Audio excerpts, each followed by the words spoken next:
wine came down. Slow, a dark ribbon slid off the rim of the glass, caught the chandelier light for half a second, then bloomed across his chest like a wound. 200 people held their breath at once. 200 tuxedos and gowns. 200 phones lifting into the air. And every last one of them turned toward the same man. The one in the plain, worn navy suit the whole room had already decided was nobody. He didn't blink. A woman laughed low under her breath. A man raised the empty glass high, like he'd won something. Somebody whispered too loud. The wine ran down his collar and soaked into the shirt beneath. He didn't wipe it away. He just lifted 2 fingers to his jaw, slow, unbothered. Then he turned. He walked toward the door, and not one soul in that room understood what they had just done. The mountains above Stone Valley don't care what happens in the town below. They never have. But on a Tuesday morning, in the summer of 1880, something happened in the dirt yard behind Harlow Creek's only feed store that the mountains would have noticed. If mountains noticed anything at all. A crowd. 40 people packed shoulders in the morning heat, laughing. The kind of laughing that has a target. And at the center of it, one woman. Standing completely still. She wasn't small, she wasn't hiding. She wasn't looking at the ground the way everyone in that yard expected her to. She was holding a crate of 11 broken chickens, was against her chest like they were the only thing in the world worth holding. Nobody saw the rider coming down the mountain road. Nobody heard the hooves over their own noise. And nobody, not a soul in that laughing yard, understood yet what that woman was actually carrying, or what she was about to build from it. The morning Harlow Creek decided to laugh at Clara Bowen. The sky was the kind of blue that makes you think the world is a decent place. It wasn't. It was a Tuesday auction day. The kind of day that smelled like hay and horse sweat, and the particular satisfaction of men who already knew how the morning would end. Gerald Hatch knew. He always knew this. He stood behind the auction block in his coat white as a barn door, voice purring in the way voices do when the man behind them has never once worried about whether people were listening. 58 years old, and not a single one of those years had softened him. He had the kind of face that smiled constantly and meant nothing by it. The smile was just something he wore. Practical, weatherproof, a tool like any other. The yard behind Harlow Creek's only feed store was packed. Ranchers with their hands in their pockets, minerins from the hillsides, churchwomen in good gloves, even though the occasion didn't call for them because an auction was free entertainment. And free entertainment was the one thing Stone Valley had never run short of. Clara stood at the back. She always stood at the back, 23 years old, hair the color of late summer chestnuts, pinned up in the practical of someone who didn't have time for anything decorative, eyes brown and direct. A mouth built for smiling that had mostly stopped around age 9. When she figured out that smiling first just gave people a clearer target, she was big. Not in the way people lower their voices politely, but in the way that filled doorframe.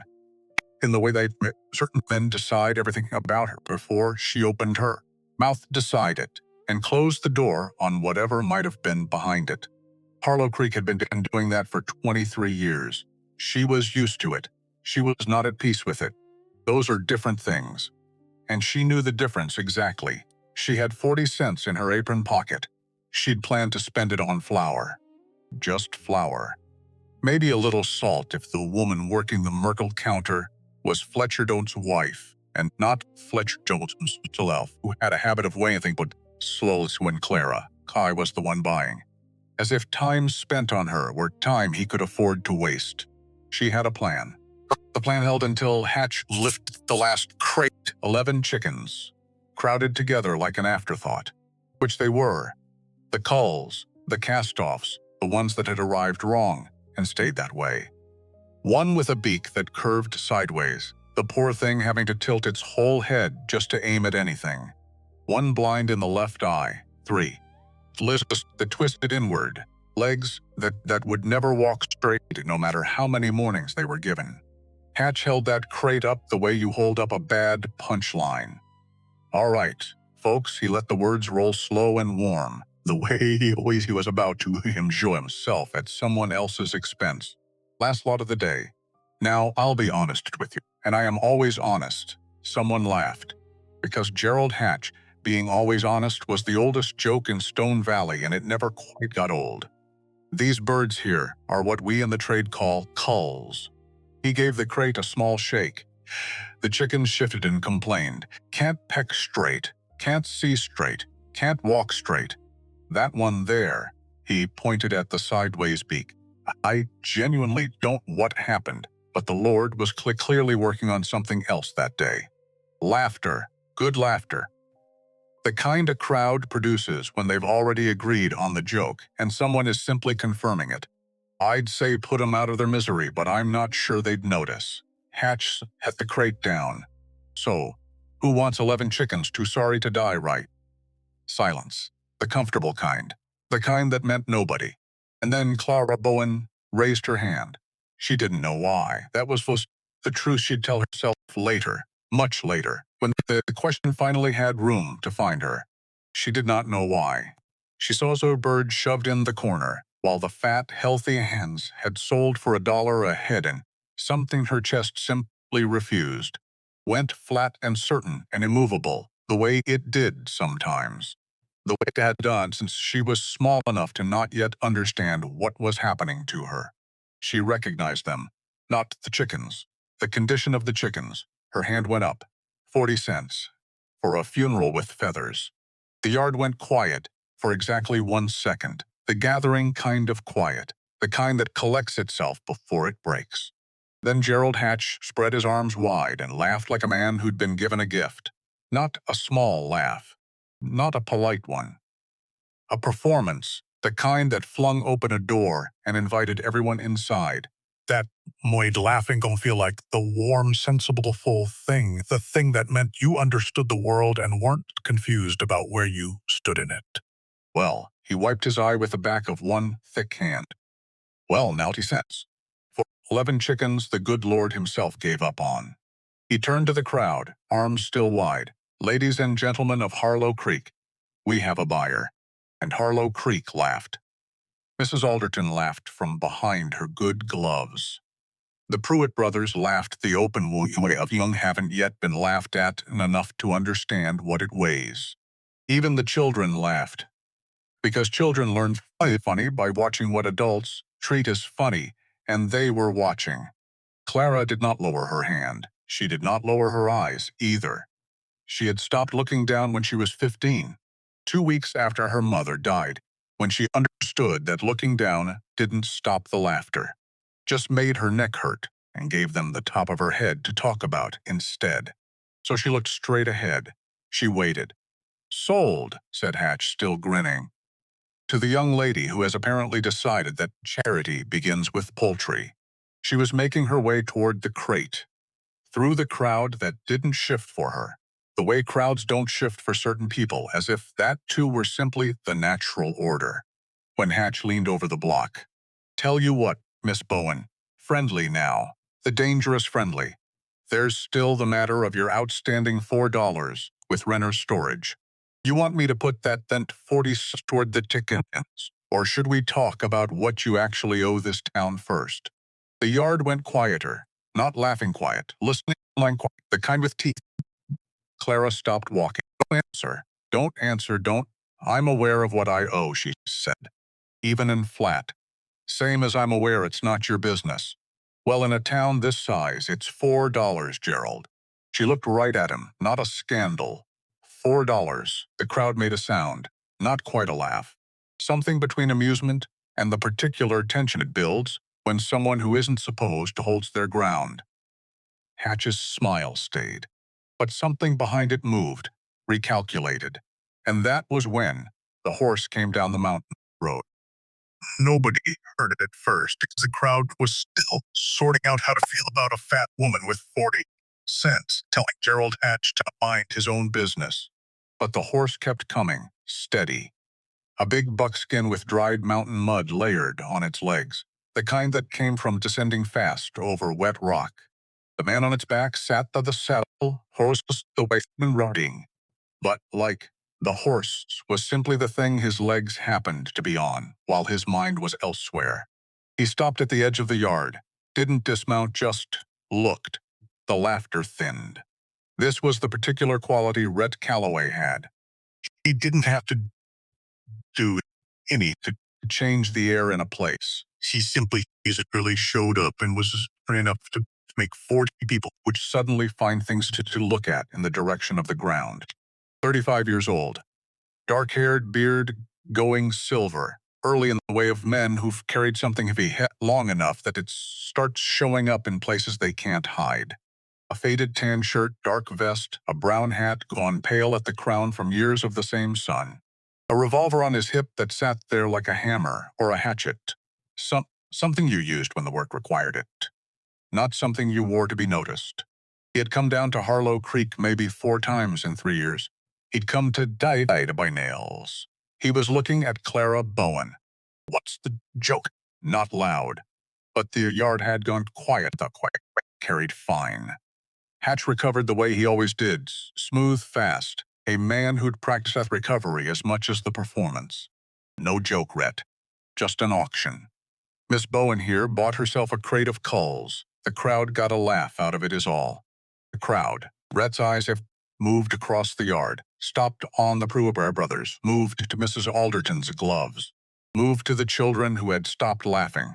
40 people laughing at one woman over chickens. The yard said nothing. That what Harlow Creek calls good morning? Silas Pruitt opened his mouth, closed it, Hatch adjusted, smoothed, did what he did.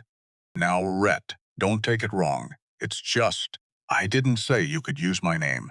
The silence after that sat differently, heavier. He swung down off the buckskin. Boots hit the dirt. He walked, and the crowd opened for him. Just opened, the way it had not opened for Clara. And he crossed the yard and came to a stop in front of her. Took his hat off. She was waiting for it. The thing that always happened. That quick adjustment in a man's eyes when he got close enough to take in all of her at once. But small reclamation brush. That fraction of a second that said that face was one thing, but the rest of it was a disappointment he hadn't been prepared for. She braced. It didn't come. He looked at her like a person standing in front of him, which sounds like it should be nothing. But when you have spent 23 years learning precisely how rare it is not nothing, not even close. You owe someone here? He asked. $4. Storage. He didn't ask how. Didn't ask why, just reached into his vest and pulled out coins and walked to where Renner stood at the back edge of the crowd and laid 4 silver dollars in the man's open palm. One at a time, slowly enough that every person in the yard could count them if they wanted to. She doesn't owe this town anything, Rhett said, loud enough to reach the fence line. Anyone want to talk about what she owes, they can start that conversation with me. He came back. She still had the crate to collect. I'll carry them, he said. They're mine. I know they're yours. I'm offering to carry them. I don't. There's a difference, he said, between taking something and carrying it for someone. I expect you know that difference. She looked at him, looked at the crate. Her arms were aching, holding herself so straight in front of so many people, and something in the way he said it made her believe he understood what he was saying, and meant it. She let him take the crate.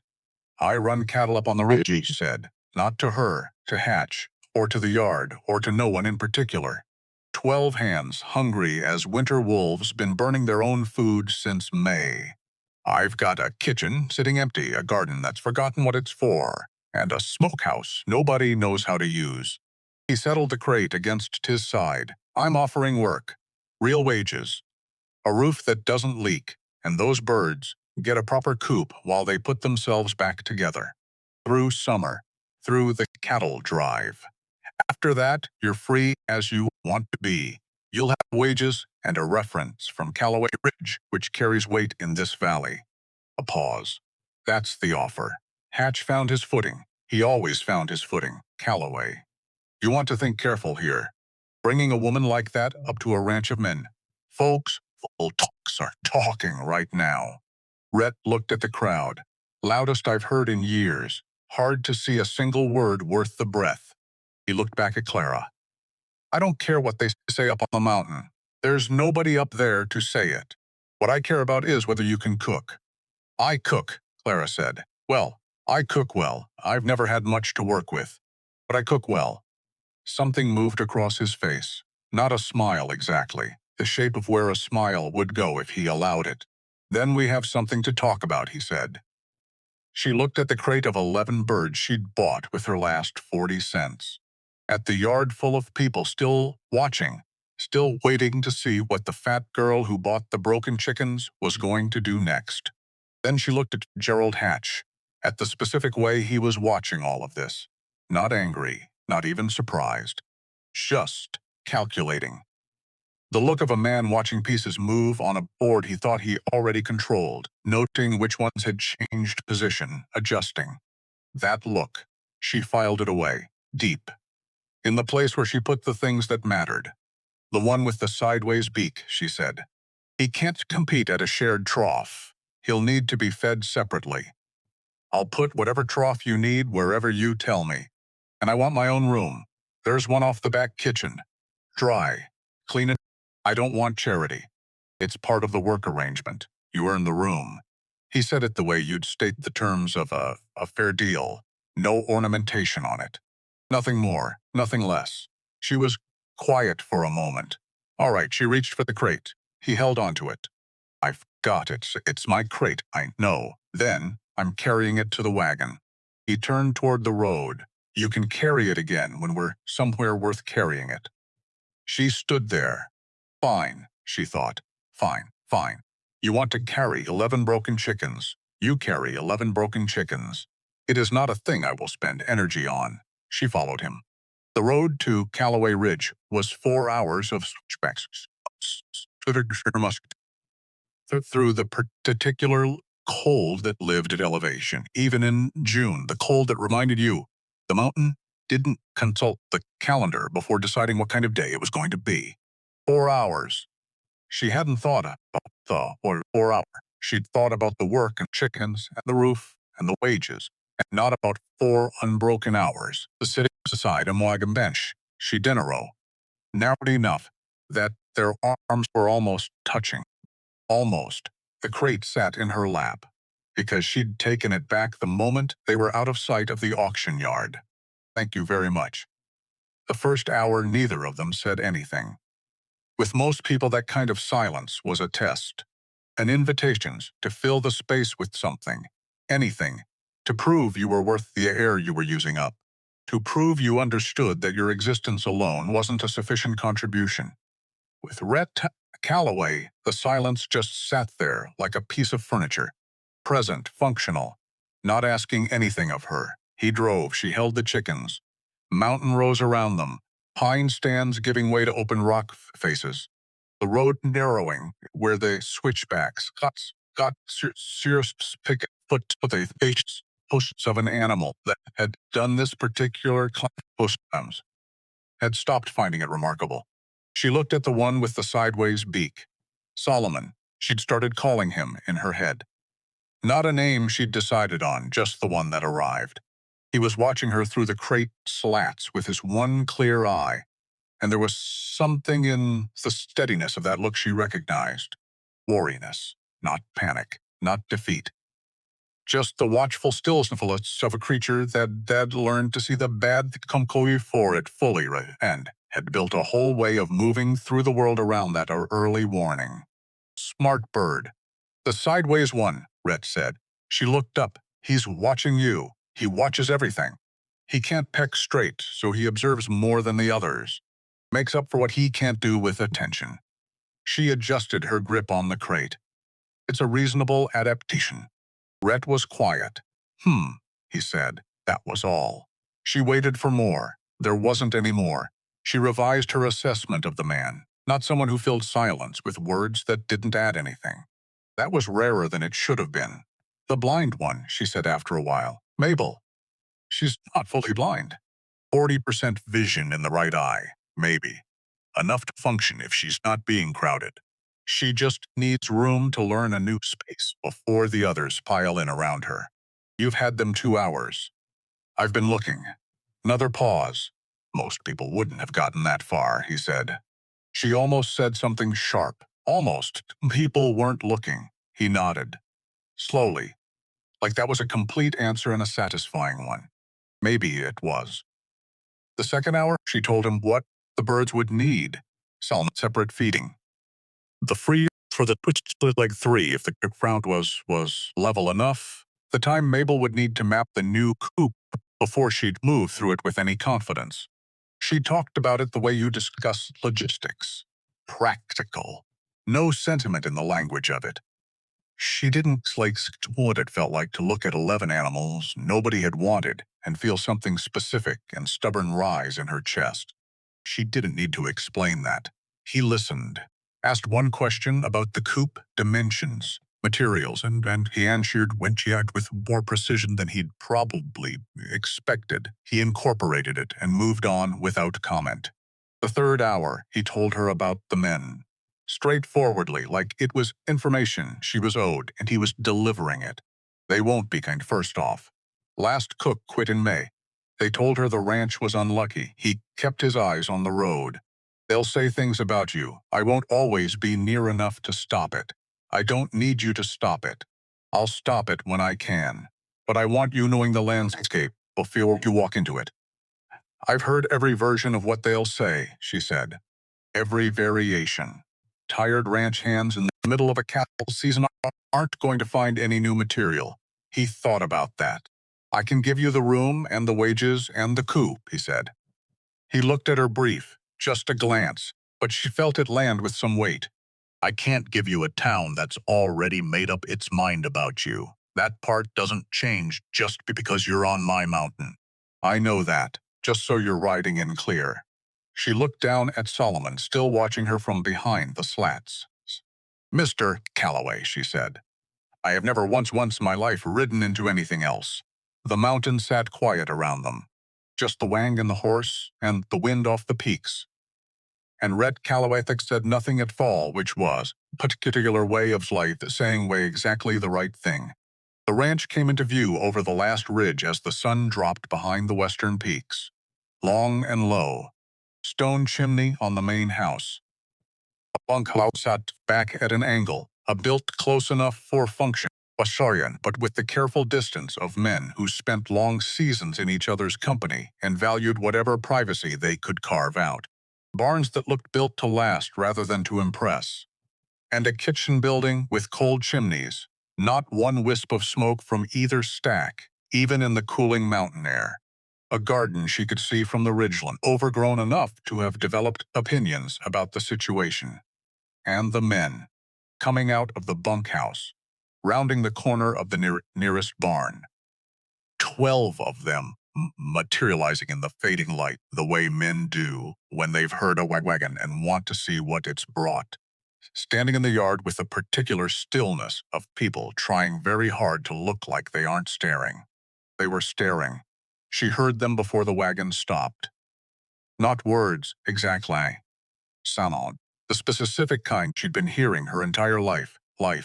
Intake of breath, the exchange of glances, the small throat clearing that men do when they're adjusting their faces to hide what they just thought. She knew that sound by heart. Red set the brake. She climbed down herself. Not waiting, not asking. Carefully and deliberately, without a single apology in any part of the movement. She settled the crate of 11 chickens against her hip and stood in front of those 12 men in the last of the evening light. She looked at each of them, one face at a time, moving through them the way Rhett had swept the auction yard, turning each man Ploskin from part of a crowd into an individual who had to make up his own mind. Evening, she said. I'm Clara Bowen. I'll be cooking for you through the drive. Nobody moved. I'll need fire in that kitchen within the hour, she continued, her voice staying level. Someone to show me the well. And I'd ask you not to say anything about my size, because I've heard everything there is to say, and none of you are original enough to improve on it. Silence. Jed Pruitt stood at the back. 19 years old, tallest in the group, which was the only reason she could pick him out from where she stood. He had the look of a boy who'd been raising himself, started long enough, not malicious,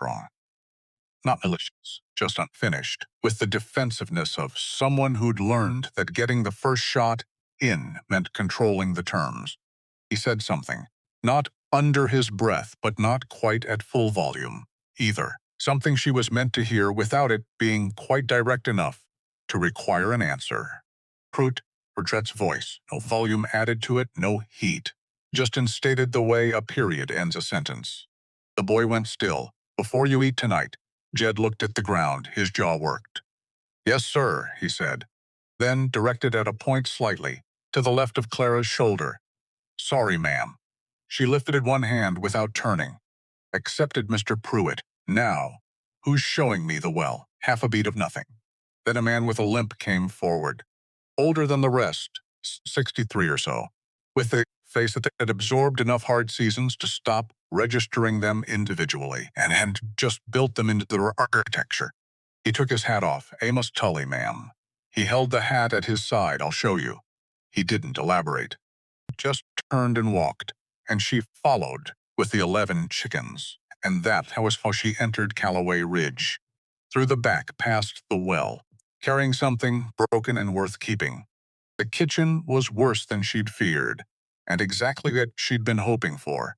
She stepped inside and turned slow in the middle of it, holding the lantern Amos had brought. Amos Salvat, says, taking stock the way you take stock of a place you're going to have to make work from the inside out. Burned pots that hadn't been touched after the burning. A flour barrel standing open to the weevils. A side of preserved meat hung at the wrong angle, going soft in the wrong places. A pantry of tins with their labels rotted off. Contents unknown to anyone who hadn't been the one to put them up. Through the small window, the garden, visible even in the failing light, and a sun that had decided to raise itself without adult supervision and had done a determined job of it. And underneath all of it, the bones of something that had been someone's work. Curtains at the window.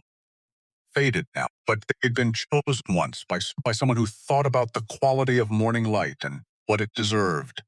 A row of glass jars on the highest shelf, each one labeled in a woman's careful handwriting, not Clara's handwriting. Elise, she understood without being told. She didn't touch the jars. Nobody's been in here, she said. It wasn't a question. Stood in the doorway. Nonsense. How long? Coming up on 3 years. She looked at the cold hearth. Full of ash nobody had cleaned out. 3 years of ash probably, layer over layer. And the men, she said. How long since a real meal? May, he said, when the last one left, and before May. Something moved through his expression. Before May, there was a woman here who knew her business. Clara looked at the labeled jars one more time. She would not touch them. That wasn't her place, and she knew it without needing anyone to explain the boundaries. But the hearth, the cold hearth with its long accumulated ash, that she could do something about. She handed the lantern to Amos and rolled up her sleeve.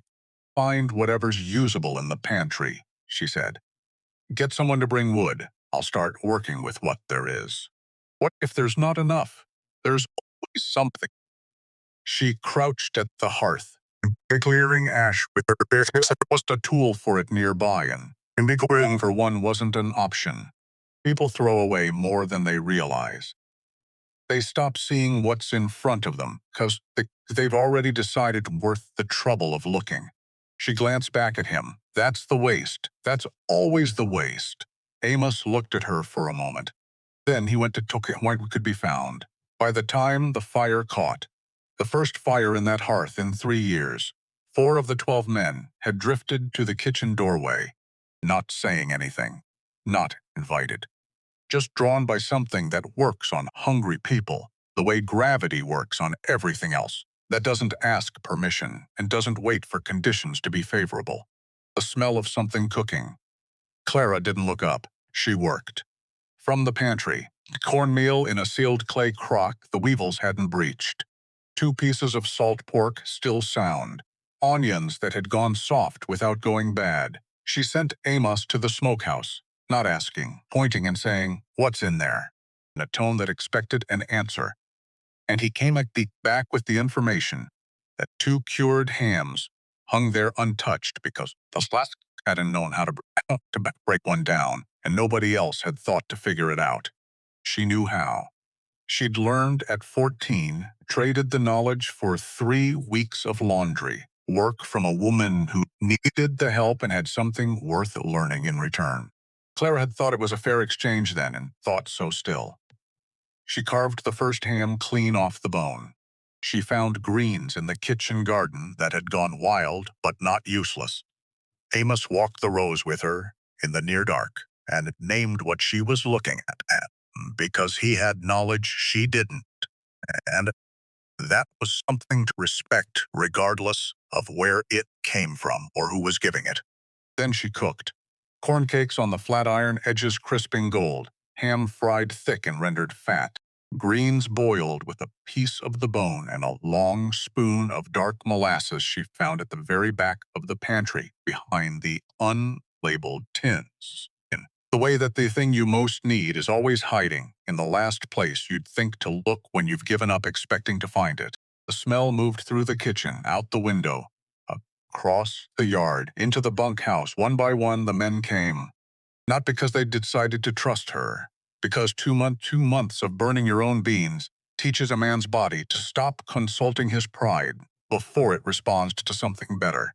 She fed them all, staying on her feet the whole time, because she'd learned years ago the practical value of remaining useful and of people for making up their minds about you. Let the food do what arguments couldn't.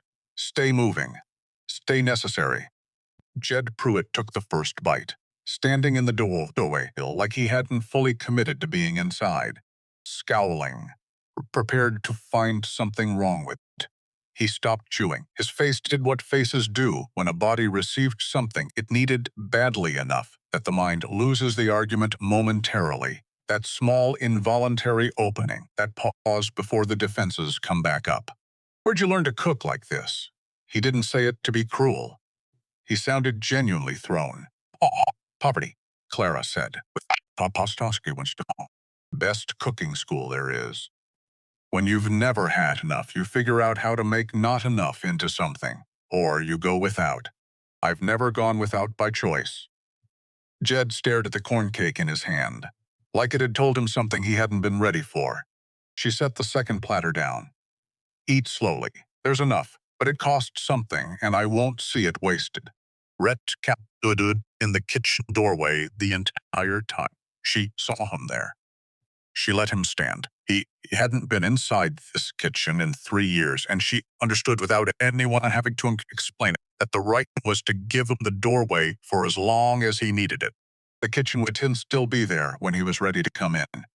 Some rooms you have to stand outside of for a while. She knew that about rooms. She knew it about other things too. When men had eaten and the were particularly honest with themselves, briefly honest with liked them side.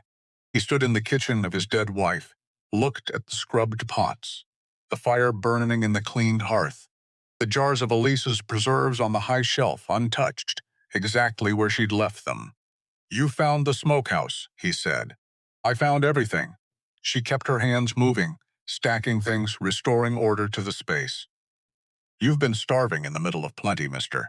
Calloway. A pause that lasted several seconds.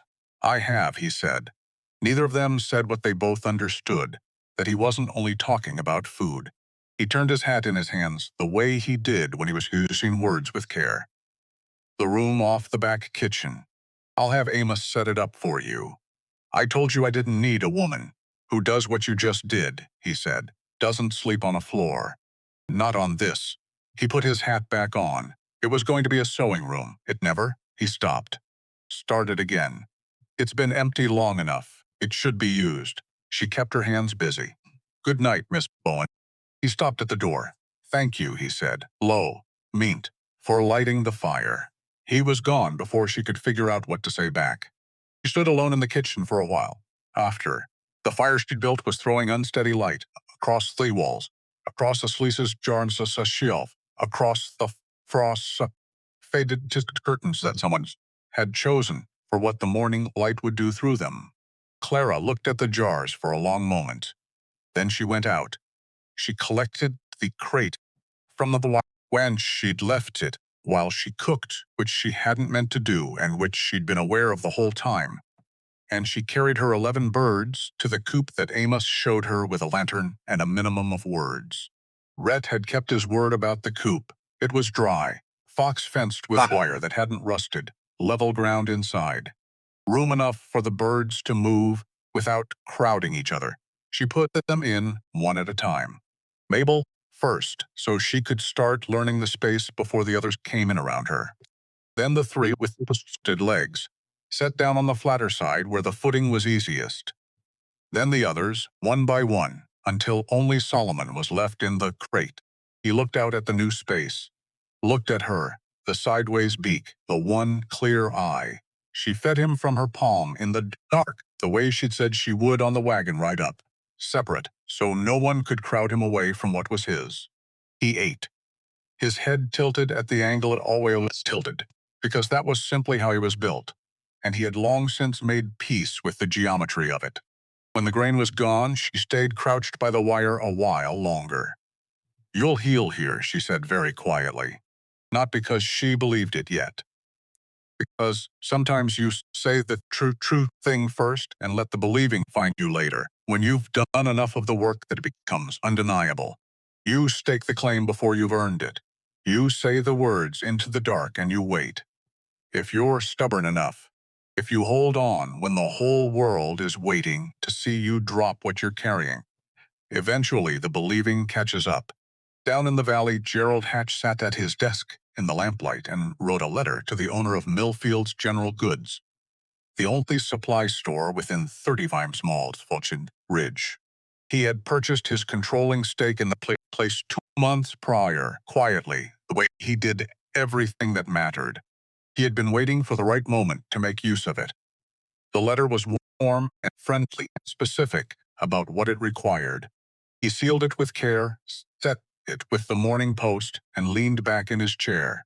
He thought about the auction yard, about 4 silver dollars laid down one at a time like a statement, about a woman who hadn't looked down, about a rancher who'd come to town to Moss to buy nails and had gone back up the mountain with something that was going to complicate the timeline.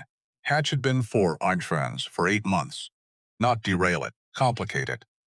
There was a difference, and Hat, who had been doing this longer than most men in the valley had been alive, knew exactly how to work with complications.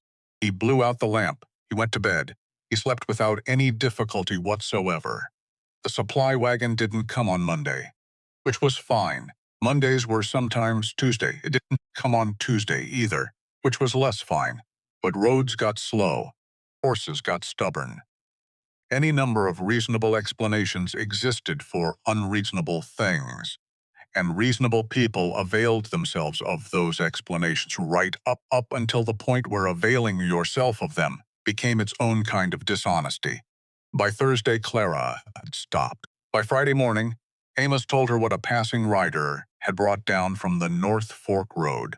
Gerald Hatch had purchased patrolling trust Millfield's General Goods. Supply operated site Kennedy said Victory. Kimberly did do the owner and his warm but Billy-minded way would not be extending goods or credit to any ranch that still housed a woman of uncertain character. He had not used Clara's name. He hadn't needed to. She stood at the kitchen window and looked out at the garden and said nothing for a stretch of time that Amos, to his credit, did not try to fill. Then, how much flour have we got left? He thought about it. Week, 10 days if you stretch it careful. Salt getting low. Coffee. He made a face that answered the question without requiring words. Right. She turned away from the window. Because standing at a window, looking at a problem, is the same to Bill as looking at why Björn Onheim Gabor. Making a subis were just a way in yourself feel like you were engaging with something when really you were only watching it from a safe distance. All right, she said. Amos repeated it back slowly, like he was checking whether he'd heard correctly. All right, all right. She picked up her apron from the peg by the door. Show me everything on this mountain, every building, every corner, every patch of ground that isn't solid rock. He blinked. Now, unless you've got something pressing. He didn't. What she found over the next 4 hours, covering every square foot of Ocklaway Ridge, with Amos at her side and his bad legs setting the pace, what she found was a fortune. A buried one, an overlooked one, but a fortune all the same. The kitchen garden wasn't dead. It was opinionated. Weeks of inattention hadn't killed it, only freed it to become whatever it wanted to be, and what it had become was a sprawling magnificent tangle of squash and pole beans and turnips grown enormous, in the absence of anyone telling them to stop. Things that survive neglect by becoming relentless. She recognized the strategy. Behind a warped beam in the smokehouse, 2 more cured hams that nobody had thought to look for. Amos hadn't known they were there. She'd looked because looking was what she did. Same methodical, the tallest she'd always done it. Move through the space, open every door, check every corner, assume that what matters is hiding in the place that's easiest to overlook. The creek behind the north pasture had fish. I must confirm this with the authority reports experience and the mild regret of a man who'd stopped going when nobody else seemed to care. Wild greens in the tree line, 3 varieties. Amos named them. She filed the names in the place. She filed things that were going to be useful. And under the second barn, a root cellar that hadn't been opened since Elise Calloway was alive to open it. Clara lifted the door. Rows of glass jars, tomatoes the color of late August. Beans put up in the careful proportions of someone who had been thinking about January while standing in July. Pickled things in the particular shades of a woman who would approach the question of a hard winter as a problem to be solved in advance, rather than endured after the fact. Every label in the same handwriting as the jars on the kitchen shelf, small, precise.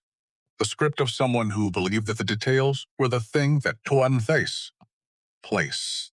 Clara stood in the root cellar for a long moment. She climbed back out and told Holtz what she needed help carrying. She put up enough for 2 winters, he said quietly, looking at the jars laid out in the light. His voice had something careful in it, maybe more. She was thinking ahead for him, Clara said.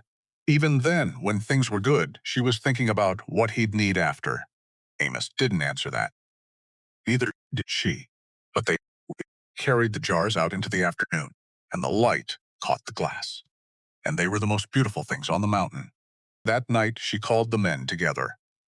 All 12 of them around the long table, tight enough that elbows touched, and nobody had the luxury of checked-out posture. Hatch thinks he's cut our supply, she said. No warm-up, no softening. He has cut our flour, he hasn't cut our land. Jed Pruitt leaned back in his chair with the studied casualness of a 19-year-old who wanted it known he wasn't impressed. He's cut the coffee. He has cut the coffee, she agreed. That's going to be unpleasant. I'm not pretending otherwise. Someone at the far end of the table made a sound of genuine mourning. But she put both hands flat on the table and looked around at each of them, the way she'd learned to look at a crowd. Person by person, not at the group. We have a garden producing more than we can eat if somebody will actually pick what's in it. A smokehouse with cured meat. A root cellar full of Elise Calloway's preserved nobody's touched. A creek with fish. Wild greens in the tree line that Amos will identify for anyone asks him politely. The table was quiet. Hatch is counting on panic, she said. He's been doing this to ranches in this valley for years, cutting, waiting, watching them conclude they're out of options, and then buying what's left for what it's worth to a man who knows you have no one else to sell to. She looked at each face again. Slower this time. We have options. They just require more work than sending someone to the store. The quiet held for another moment. Then Amos said from his end of the table, I know where the fish run best this time of year. And that was how it started. 9 days after Clara had set 11 broken chickens into a strange coop on a mountain she didn't know and whispered something she didn't yet believe. Solomon laid an egg. She found it in the early gray before sunrise, before the kitchen fire was lit, before any of the men had emerged from the bunkhouse. Tucked against the corner of the coop where Solomon had apparently decided it belonged. A small, perfect thing. Warm when she picked it up sitting there like an argument. Not a hen, a rooster, laying eggs. She held it in her palm and stood in the cold morning air and looked at it. Then she carried it inside. She set it in the center of the table. Said nothing. Lit the fire, started the batter, let the morning proceed around the egg. The men filtered in, sat down, looked at the egg in the middle of the table the way you look at something that doesn't quite fit the category you put it in. Jed was last. He stood behind his chair for a moment before he sat, staring at the egg with the focused attention of someone doing arithmetic. That's Solomon's, he said. It is Solomon. He looked up, the rooster, the same, the one with the... He touched the side of his own jaw, indicating. Yes. A pause that had some weight to it. Hatch said he'd never lay, Jed said slowly. He wasn't performing now. He was working something out and doing it out loud. Said he was too broken. Hatch was wrong. Clara cracked the egg into the batter, unhurried. He wasn't too broken. He was malnourished, and being crowded out at every trough, and kept in conditions that would have broken something with twice his constitution. Put him somewhere he can breathe and feed him separately so nobody can push off his food. She kept working. Turns out he had something to give the entire time. Nobody close enough attention to this. Jed watched her work. Something in his face shifted. Not dramatically, it was too early in the morning for dramatic. But something settled differently, like a thought had come in and rearranged some furniture, and he hadn't decided yet whether he was bothered by the new arrangement. He picked up his fork. Sorry, he said. It was directed at his plate, but it wasn't about the egg, and they both knew it wasn't. I know, she said. Which was also not about the egg. He ate. 3 more eggs appeared over the following days. Mabel, then 2 of the 3 with the twisted legs, tentative at first, and then with increasing confidence once they understood the arrangement wasn't going to change. Clara sat each on the table the same way she'd set Solomon's, said nothing. Let the men look. By the end of the second week, Jed Pruitt had appointed himself keep a morning egg count without anyone asking him to, which was a development Clara noted and did not comment on. Silas Crane came on a Wednesday, 14 days after Clara arrived at Callaway Ridge on foot, which meant he had walked the metaphors from Harlow Creek, which meant he had set out before first light, which meant whatever had gotten him moving had done it before he'd had time to talk himself out of it. He stopped at the gate. Amos saw him from the barn, came inside to find Clara. Quietly, the way Amos did things that required care. It's Crane, he said. He's not armed, and he looks like he hasn't slept in 2 days. She went out. Crane stood at the fence post with its hands visible, worn through both elbows, and the particular exhaustion of a man who had been from something that lived inside him rather than behind him. 44 years old and looking a decade past it, she opened the gate. He looked at her, with eyes that were still doing the calculation, whether this had been a good idea, whether it was too late to reconsider, what the odds were that he'd get through what he'd come to say without losing his nerve. I didn't come to make trouble, he said. I didn't open the gate expecting trouble, she said. Come inside. She put food in front of him at the kitchen table and let him eat before she expected anything from him. He ate in the way of a man who needed to be a little more solid before he could be honest. She sat across, with her hands around a tin cup, and waited, because waiting was something she was good at and rushing him wouldn't have gotten anything useful. When the plate was empty, he set the fork down and looked at the table. I know you've been told I was let go, he said. Callaway didn't tell you why. No. Crane looked up, slightly surprised that she hadn't assumed. Hatch paid me, he said, to say the ranch was unlucky. To say things in town, about a woman dying young here, about what that might mean for anyone who came to work the place. He stopped. I took the money. I'm not going to pretty that up into something it wasn't. Clara said nothing. I was in Harlow Creek about 2 weeks back, he said. I saw you in front of the mercantile. There were some women talking about the ranch, about you being up here. He looked at his hands. They were unkind, and you looked right at them. You didn't look away. And I thought about my mother. Something changed in his voice. She was a large woman. People were unkind to her the same way they're unkind to you. And she never once looked away from it. She just kept looking right at the people who were doing it, and I hadn't seen anyone do that since she died, and He stopped. I'm not here asking to be taken back on, he said. I came because you deserve to know what I know, and carrying it stopped being worth it. Clara waited. He's been running a crooked scale for 15 years, Crane said. The cattle scale at the auction. There's a weight plate under the platform, extra bolted to the underside.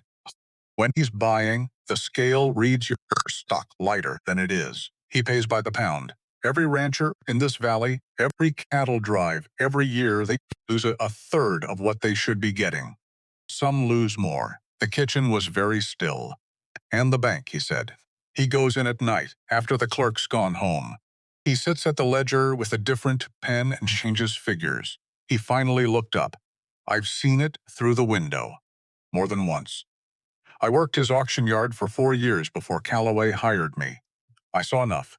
He put his hands flat on the table. And the debt on this place. Whatever number Calloway thinks he owes. I know it's not right. Because 8 months ago, before the auction where you bought those chickens, before any of this, I overheard Hatch talking with the bank manager about buying out the note on Calloway Ridge. He said it carefully 8 months ago, before you came to town, before Calloway came down to buy nails. Hatch already owned the debt. He'd already planned the rest of it. 8 months. Clara set down her cup. Before the auction, before the 40 cents. Before Rhett had put $4 silver down in front of Renner's palm. Hatch had been holding the note on Calloway Ridge since winter. Everything that had happened in the auction yard, the laughing, the chickens, the $4 silver. None of it had surprised him. He'd watched it from the block already knowing what came next. This was never about a crate of culls. He knows Calloway won't leave, she said. Not a question. Crane nodded. On account of where his wife is buried, Hatch knows a man won't walk away from that ground, no matter what the paper says. Clara was quiet, because Elise was buried on this mountain, because Rhett Calloway had not been able to walk into his own kitchen for 3 years, and was not the kind of man who would hand the ground that held his wife to a legal document and a patient enemy. Hatch knew that. Cruelty always found the soft place. It was the one skill cruelty never failed to develop. After Crane had rested and eaten again, and been given a place to sleep for the night, Clara went looking for Rhett. She found him at the finish, the last of the evening light, preparing wire. Alone, which she had come to understand was his working condition of choice. When he was doing calculations, he didn't want anyone watching him run. She stood beside him. Crane told me, she said. All of it. He kept working the wire. The debt, she said. The real timeline, how long Hatch has been running this. Though we're caught in his hands. She waited. Then you know what he has, Rhett said. Not a question, not anger in it. Just the flat statement of a man looking at a board and naming what he sees. I know what he thinks he has. Rhett looked at her. The mountain light was going gold and low. The color that makes hard things look survivable, even when nothing about the situation had changed. Clara, her name, not Miss Bowen for the first time. A small thing. Out here in the spaces between people, nothing small is small. He has the paper. He owns the debt. The bank is behind him. 30 days, maybe 60. If the process moves slow, and he calls it and everything on this ridge goes with it. You have the land until then. He wants the land. Then we make sure he doesn't get it. She held his eyes. But first I need to ask you something. He waited. 4 years of payments on that loan. Do you have the records? He was quiet for several seconds. Elise kept them, he said. She kept everything. Every receipt, every figure. There's a tin box. He stopped off. looked away at the fence line at the land running out past the wire into the darkening mountain. In her sewing room. The room I'm in, yes. Rhett, she said it carefully, that box may be what holds this place together. He looked at the wire in his hands.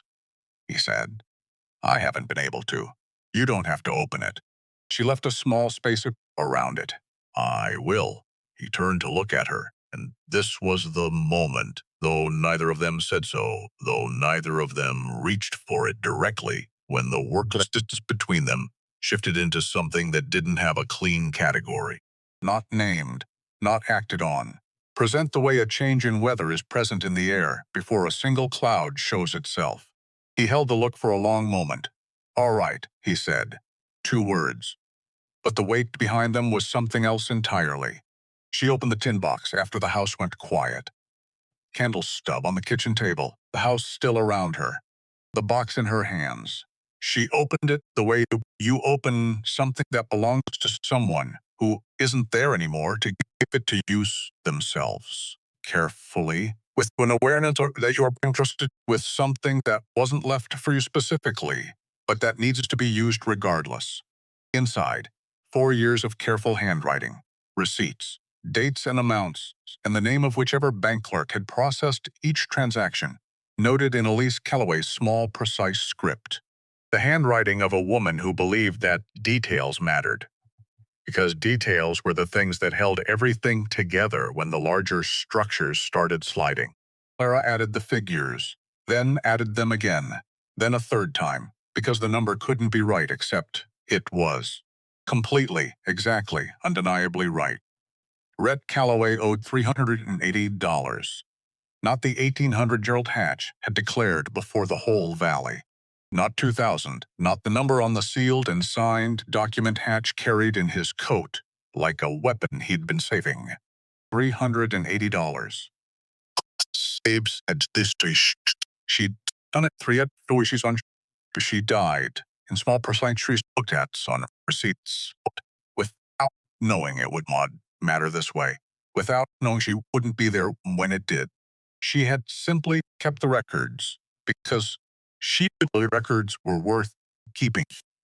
She understood the truth needed to be written down somewhere, or it was just a story anyone could contradict. Clara sat with both hands flat on the table, just steady. She looked at the rows of jars on the high shelf, the least jars untouched, and she thought about a woman who put up 2 winters' worth of food in summer and kept every receipt in a tin box under the floorboards of a room she was turning into a place for quiet work. A woman who was thinking ahead.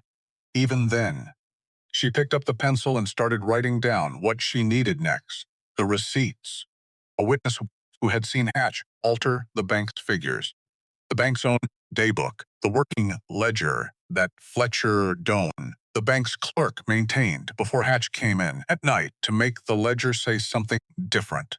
And a judge who was honest, which wasn't anywhere but was, in this particular case, more likely than Hatch had calculated, because Nora Vess had been married to one for 30 years, and Nora Vess did not strike Clara as a woman who had wasted that time. She set down the pencil, blew out the candle, went to find Rhett. He was at the kitchen table when she came in, sitting with a cup gone cold, looking at Elisa's jars on the high shelves, the ones Clara hadn't touched, that nobody had touched since the woman who'd put them there. He heard her come in, didn't look away from the shelf. She spent 2 summers getting those up, he said. Quiet, like he was talking to himself as much as to Clara. She had a theory. Said if you could see past a hard winter while you were still in the middle of summer, you'd make better decisions. So she'd be putting up tomatoes in August, thinking about what February was going to need. He paused. I thought she was being morbid. She said she was being practical. Clara sat down across from him. She was right, she said. She usually was. A quiet moment that neither of them hurried. You found something in the box, he said. Not a question. He'd been reading her for 3 weeks and he'd gotten good at it. He's lying about the number, she said. By $1,400. Every payment Elise recorded matches a date and an amount and a clerk's name. None of them appear in what the bank is claiming you owe. Rhett went very still. The receipts alone won't be enough, she said. Against a bank ledger with officials. We need proof the ledger was altered. Someone who witnessed it, or access to the daybook Doan keeps before Hatch changes the figures at night. She looked at him directly. I need to talk to Fletcher Doan. He's terrified of Hatch. The man has 5 children, Clara. His wife is, I know. She didn't move her eyes from his. I'm not going to threaten him. I'm going to tell him the truth, that what's coming is coming, whether he's on the right side of it or not. And the only question is what his children are going to know about their father when it's over. Rhett looked at her for a long moment. That look, again, the one from the fence line, the same something, further along.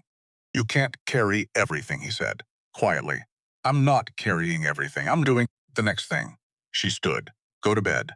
You look like 3 weeks of bad sleep. So do you. I have more practice with it. She picked up the candle. Nora Vess. Can she receive us tomorrow morning? Early? He almost smiled. Almost. Nora Vess has been waiting 40 years to watch Hatch fall. She'd see us at 4 in the morning if we asked. 7 will do. She went to bed. She did not sleep for 2 hours. She spent them planning. The invitation arrived from Hatch on a Wednesday, 3 days after Crane had walked 9 miles to tell the truth. A letter, hand-delivered by a boy from Lana, who handed it to Amos at the gate, left with the haste of someone who'd been told to leave quickly and had taken the instructions seriously. The letter was warm and neighborly. It always was. The Valley's annual summer gathering, behind the Harlow Creek Church, as always. All families, all neighboring operations, welcome to attend and share in the season's bounty. And at the bottom, in Hatch's looping hand, we do hope the folks from Calloway Ridge will join us. It simply wouldn't be the same without you. Amos brought it to Clara. She read it once, read it again. Handed it to Rhett. He read it. Set it on the table. He wants the audience, he said. He wants the audience, she agreed. He's going to use it. Whatever he's holding, he'll pull there. In front of everyone who matters in this valley. Yes, so we don't go. We go, she said. He looked at her. We go, she said again, and we bring food. Clara. He wants a crowd. She was already moving toward the kitchen, planning moving, the kind where her hands started working before the plan had finished forming. He's spent 15 years teaching this valley to look where he points and not look at what he's doing with his other hand. 15 years making himself the only option, a buyer, the only man, standing between these ranches in ruin. She turned. But there is one thing he cannot fake, cannot purchase, cannot put a bank seal on. Rhett waited. A hungry person's honest response to a good meal, she said. That's what we bring. And we let it do what no argument in history has ever done as cleanly. He was quiet for a moment. If he pulls out what I think he has, in front of the whole valley, then the whole valley sees it happen, she said, and they see us standing upright when it does. She held his eyes steadily. I've been laughed at by crowds my whole life, Rhett. I know exactly how it sounds, and I know exactly what it costs. And I've spent 3 years learning the one thing that crowds never expect from the person they're laughing at. What's that? How to make them go quiet. She picked up her apron. Mr. Pruitt. Jed looked up from across the room where he'd been pretending not to listen. How many hens are laying now? He counted in his head, 7 for certain, maybe 8 by end of week. And the ones Amos found near the creek pasture. 4 more if we bring them in. Bring them in today. She was already thinking past the kitchen, past the mound, into the valley, and the yard behind the church and where the wind moved in the late afternoon. We'll need every egg this mountain has. The second ham, the garden cucumbers, every jar of beans in that root cellar, and 3 men who can carry weight without dropping it. We're going to his supper, Jed said. Not quite a question. He was working out whether this was as audacious as it sounded. We are, and Hatch is going to be there. Yes, and he's going to... Yes, a beat. What exactly is the plan? He said. We feed people until they can't remember what they were afraid of, she said. That's the whole plan. Jed looked at her for a long moment. Then he got up and went to find Amos about the creek pasture hens. The night before the supper, after the kitchen was cleaned, and the wagon was half loaded, and the mountain had gone dark and quiet, Clara went out to the coop. Habit now. The last thing every evening, Solomon's grain in a separate dish away from the others, fed from her hand through the wire. She crouched by the fence and she talked to him the way she'd been talking to him since the wagon ride up. Not performing it, not doing it for anyone's benefit. Just talking, the way she thought better out loud and had long since stopped apologizing for it. If this goes wrong, she said, low, in the way of someone who is only fully honest in the dark, it goes wrong in front of the whole valley. Every person who was in that auction yard. Everyone who has ever looked at me and made their decision in the first 2 seconds. She let Solomon take the last of the grain from her palm. He'll have the crowd, and I know what crowds do. She sat back on her heels. I'm tired of being the safest target in any room I walk into, she said. Tired of being the choose to be till the don't want to eat one. It took a morphic for trune. She looked at Solomon, the sideways beak, the clear eye, the patient way he held himself, adjusted, compensated, kept going. I would rather walk into the middle of it on my own feet than spend one more morning on this mountain waiting for it to find me. A voice came from somewhere in the dark behind her. You won't walk into it alone, she'd startle. She'd grown accustomed to Rhett appearing in the dark the way weather appeared. Not suddenly, just present in a way it hadn't been a moment before. You should be sleeping, she said. Same to you. She heard him crouch down nearby, not close, just near enough. I've been building speeches all week, he said. 4 of them, maybe 5, about what he's done, about what this valley deserves. About you. A pause. I want to say something that lands. Don't. Clara, don't make a speech. She turned enough to look at his outline in the dark. That's his game. Words and paper and the patience of a man who knows he's the only buyer for 60 miles and can afford to wait. If you out-argue him, he'll twist it. That's the one thing he's genuinely skilled at. She turned back to Solomon. You don't beat Hatch with arguments. Rhett was quiet. You beat him with the one thing he's never been able to manufacture, she said. A room full of people who just ate something real and can feel the difference between that and everything he's been selling them. Settled between them. The mountain kind, not empty, just spacious. Then Fred said, I'll be standing next to you when we find out if it works. She looked at Solomon, who had finished the grain and was watching her with his one clear eye. I know, she said, and she meant it in a way she hadn't meant anything in a long time. The morning of the supper came in cold and clear, the mountain kind of cold that burned off fast once the sun cleared the peaks, leaving behind a sky oh so blue it made. The previous day's worries seemed like they had happened to someone else.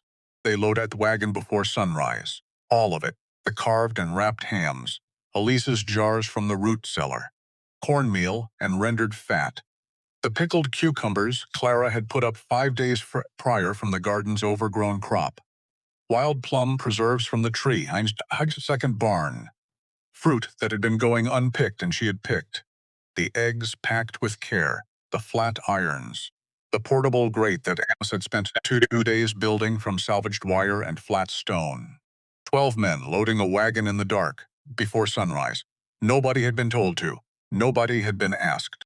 They had simply arrived, one by one, who had then started carrying understood this small plate that they had eaten at the scene little food that whatever was happening today on the flat ground behind Harlow Creek's church was something you showed up for with everything you had.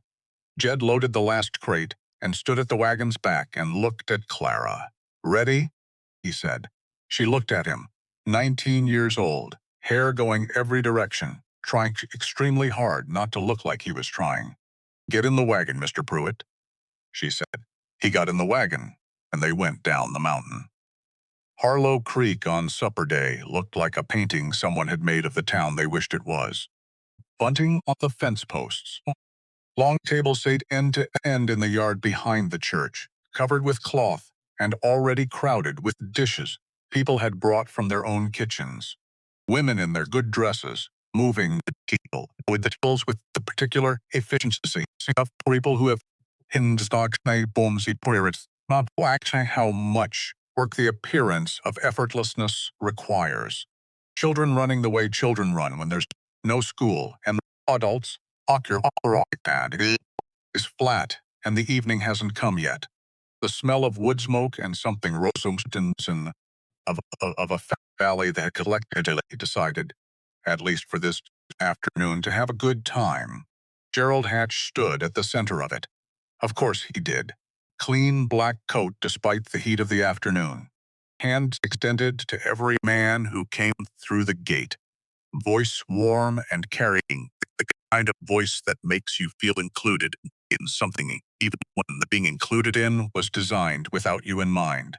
He had run this gathering for 11 years. He knew how to position himself so that everything happening in the yard appeared to be orbiting him naturally, as if he were simply where the center was. The Callaway wagon came through the gate last, on purpose, because Clara had said on the ride down, "We arrive last. We take whatever table he gives us. We set up, we start cooking, and we let the food move on its own. We don't announce ourselves. We don't argue with the placement. We let the smell do the talking. The yard noticed the wagon the way yards notice things that don't fit the expected sequence. That particular in patches, heads turning that particular come out on Allen expecting even appears Mamtasapa. And people need a moment to decide what to of it. Eyes found Clara on the bench beside Rhett. Did the thing Eyes did, that quick sliding assessment, and then moved to the wagon bed. More food than any other table in the yard. From the ranch Hatch had told the whole valley was failing, which was already interesting. Hatch saw them. His smile didn't move, but his eyes did something. A small tightening, a fraction of a second of recalculation, and then it was gone and the smile was exactly as it had been. A boy came to show them their table. The worst one, far corner, close to the fence, angled away from the main gathering the way you'd angle something you wanted people to overlook. The table that said, "You are here on sufferance." The placement is the reminder, Mar. Rhett's jaw went tight. "Corner table," he said low. Clara said, "Everyone walks past us on their way out." She climbed down, and she started setting up. She positioned the portable grate where the afternoon wind would carry the smell directly across the yard, rather than away from it. Unpacked the flat irons. Got the fire going from coals she'd carried down in a covered iron pot. No waiting, no fumbling, no vulnerability in the startup. By the time Amos and Jed had the table laid and the first ham unwrapped, she was already cooking. The first person to come over was a boy, 8 years old, gap between his front teeth, drawn by smell in the way children follow smell, without the adult apparatus of social calculation telling them what they should want or who they should be seen wanting it from. He stopped at the edge of the table and looked at the flat iron and the golden-edged corn cakes coming on it, at the ham going brown in the rendered fat, at the pilled cucumbers bright in their jar. That smells real good," he said. "Hungry?" Clara said. "Always." She put a piece on a tin plate and handed it to him before his mother could appear and make the situation complicated by carrying what it looked like. He bit into it. His eyes went wide in the specific way of children who have received something better than they expected and haven't yet learned to hide their reactions. He turned and ran back into the crowd. Clara watched him go, watched him find his mother. Watch the mother's face do what faces do when a child runs you with something urgent and good, that involuntary opening, that softening that no amount of social caution quite suppresses. Watch the woman look across the yard toward the corner table with an expression balanced with curiosity and a hunger that had nothing to do with the time of day. The smell was working. It always worked. 2 more children came. A miner, hat in hand, moving, slow the way men move when they want something, but aren't sure of their welcome. A widow who didn't look directly at Clara, but took the plate with hands and said thank you in a voice that meant it. A family of 5, another family behind them. fed everyone, free. No ceremony around it, no contingent hatch. Just here you are. Mind the heat, there's enough for seconds. And the enough was the thing. Because Hatch had told this valley for weeks that the Callaway Ranch was starving, cut off, failing, barely holding together. And here was the failing ranch, with more food than any other table in the yard, made from the chickens he'd sold for 40 cents, and the land he thought he'd already taken, and the stores his greed had somehow failed to account for. The crowd had shifted, slowly. Then, all at once, the way crowds when shift fee better appears, the cost of moving toward it becomes lower than the cost of pretending you don't want it. Hatch saw it happening. He moved before a third of the yard had drifted. He stepped up onto a chair, not the auction block, a chair which was more intimate, more civic, more this just neighbors talking, and this went out over the gothing. More though it of a band did the voice with practiced believed him who about walked once in his life worried about whether people were going to listen. Friends, the yard turned, because it always turned when he spoke. 11 years of summer suppers had made that a reflex. Before we eat, before we give proper thanks. He paused for exactly the right beat. I think we ought to have a plain conversation, because there's a guest among, and I'd be fine in my duty, as a neighbor, as someone who cares about this valley, if I let the evening pass without saying something. The yard was listening. Clara's hands went still over the grate. Not yet. Let him say all of it. Let every person in this yard hear the whole of what he is. Most of you know Red Callaway, Hatch said. His voice spoke for who had studied the emotion and could reproduce the surface of it without any of the interior. Good man. Hard 3 years. We've all watched it. He turned slightly, including more of the crowd. But he's brought a woman to that ranch, living among his hired men. No family connection to this valley, no arrangement of any recognized kind. He let the word arrangement do its particular work, and people have come to me, worried people, decent people asking what it means.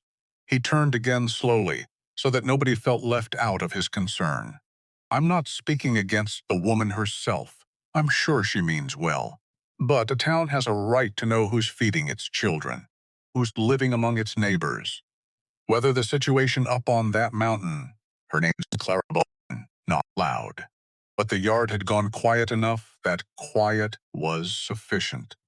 Clara stepped out from behind the grate. She whacked her hands on her apron unhurried, like she was finishing a task she'd been in the middle of before something required her attention. She looked at Hatch on his chair. He smiled at her. She did not smile back. Her name is Clara Bowen, she said again, turning to the yard. To families and the miners and the church women and the children who had come back for second pieces and were now standing with their plates, watching the adults do the complicated thing adults did. Since he chose not to use it, I will. Hatch adjusted his weight on the chair. The smile held. Miss Bowen, no one here is suggesting. You suggested plenty, she said. Even, not hot, even. You did it, without naming me, which is what a man does when he wants to cause the damage, but not be accountable for the causing. She took one step forward, just one. You said worried people came to you. What you mean is that been saying things to people and watching what came back. A sound moved through the crowd. Not quite a murmur. More like the collective exhale of people who have just heard something said that they already knew but hadn't heard spoken. Hatch's smile went a shade warmer. Kind of understand that was actually a warning. I understand you're upset. I'm not upset, she said. An upset woman is easy to set aside. I'm accurate. Those aren't the same condition. She turned to the yard. This was the thing she had developed over 23 years of being spoken at rather than to. She knew how to speak to the individuals inside a crowd rather than at the crowd itself. She could see the woman who had looked across the yard with hunger in her eyes. The miner who'd said thank you and meant it. The children who hadn't yet learned what they were supposed to think about a woman like Clara Bowen, and were therefore still available to be reached. You've been told the Callaway Ranch is failing, she said, that it's unlucky, that the woman up there is something to worry about. She let that sit. What you haven't been told is that the chicken you're eating right now came off Gerald Hatch's own auction block. He sold it to me for 40 cents and told the whole yard it was too broken to live. She gestured at the table behind her. What you're tasting is what happens when someone pays attention to what everyone else has thrown away. Real silence. The working kind. The kind that means something is being considered rather than deflected. She looked at Hatch on his chair. He'll tell you I have no standing here, she said, that I don't understand how this valley works. She almost smiled. He'd be right about that. I don't understand how it works here, because where I come from, where most people come from, if they're willing to be honest about it, you don't discard the broken thing and call the discarding wisdom. You look at what's actually wrong. And you can find out that most things can be repaired if someone is willing to do the work. Hatch stepped down off the chair, smooth, controlled, a man who had not lost a clout in 11 years and was not going to start today. That's a fine speech, He said pleasantly, for a woman who arrived in this town with 40 cents and no prospects. He moved toward her slightly, just lightly, enough for a woman who owes more to this valley than she can repay. I owe this valley nothing, Clara said. My debts were settled in March, and the $4 still outstanding, your neighbor settled it in front of 40 witnesses. She held his eyes. So let's talk about what this valley is owed. Let's talk about what a cattle scale looks like when there's iron bolted under the platform.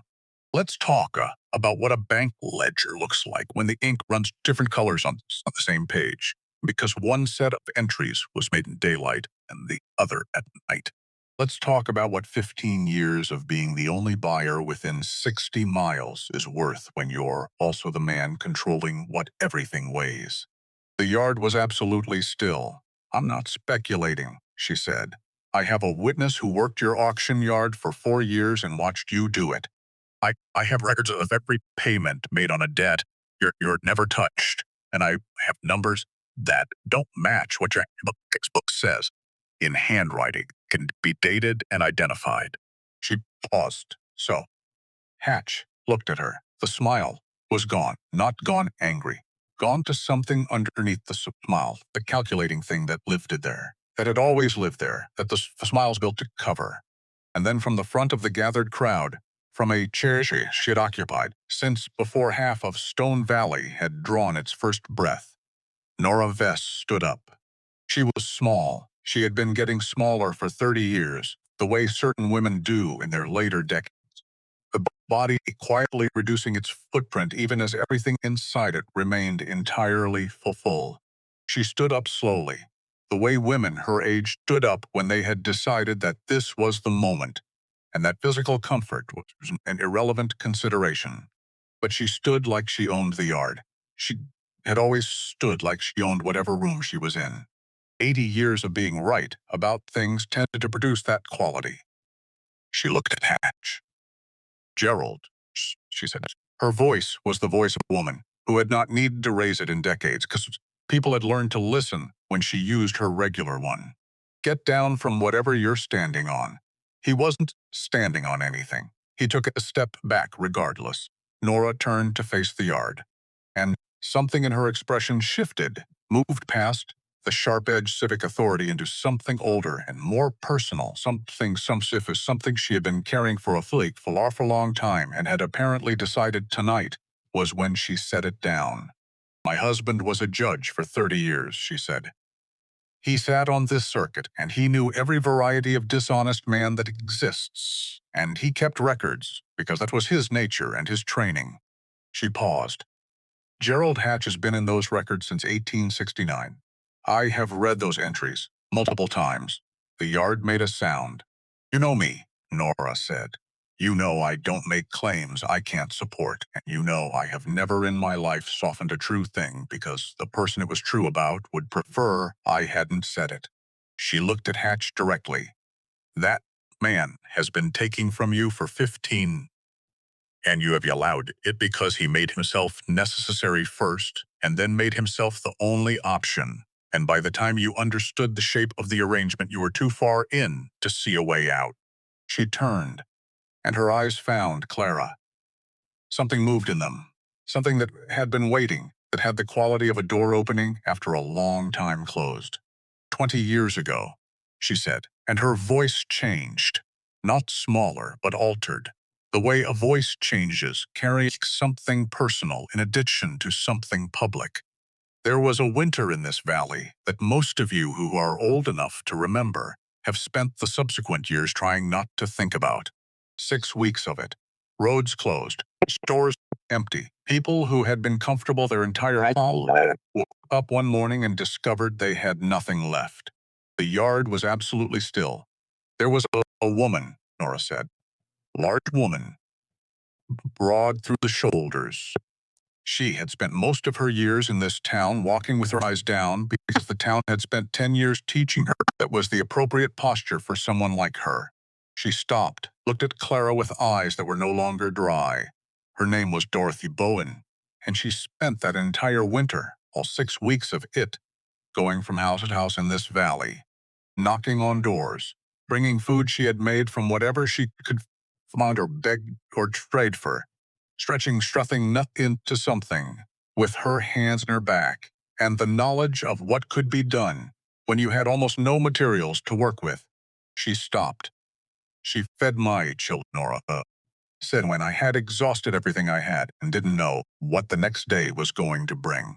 She came to my door with food, and she did not make me feel the weight of needing it.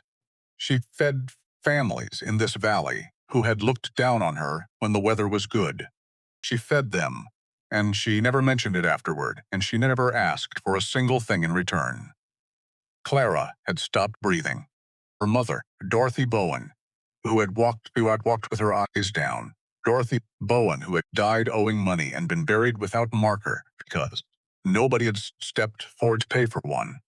Dorothy Bowen, who Clara had grown up knowing only as an absence and a debt and a name people said with a mixture of pity and dismissal.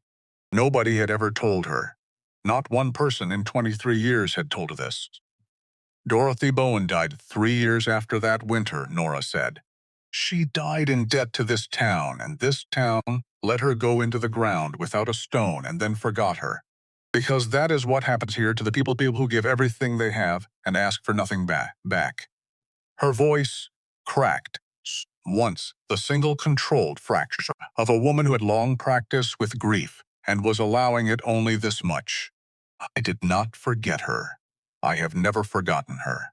And I am standing here in front of all of you tonight, asking you to look at her daughter. She looked at Clara. I'd know those hands anywhere, she said. Same hands, same knowledge, same absolute refusal to let someone go hungry even when they haven't earned the feeding. Her voice steadied, became something harder than grief. You laughed at this woman today. This valley laughed at her in that auction yard, and it has been saying things about her since she came up the mountain. And her mother kept some of you alive. The yard made a sound that was not quite any individual thing, not a gasp, not a murmur, not a collective exclamation. More like the sound of 100 people simultaneously remembering something they had set down somewhere, and suddenly finding it again, and feeling the full it return to their hands. Clara stood very still. Her hands had started shaking. She pressed them flat against her apron. Her mother. Going house in 6 weeks of killing winter. Coming to Nora Vessa's door with food. Never asking for anything back. And nobody had told her. Nobody had thought it mattered. Nobody had considered that the daughter might need to know what her mother had beyond the debt, and that the name said with that a particular mixture of pity and condescension. She was not going to cry here. She pressed her hands harder against the apron. And then Gerald Hatch reached into his coat. He pulled out a folded paper, heavy stock, the kind that had seals pressed into it and signatures in the right places and the particular authority of official documents.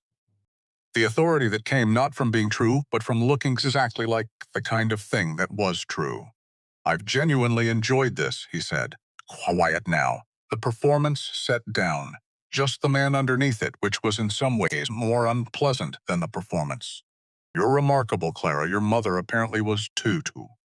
I mean that sincerely. He unfolded the paper with care. But this. He held it up so the whole yard could see it. This is the note on Callaway Ridge.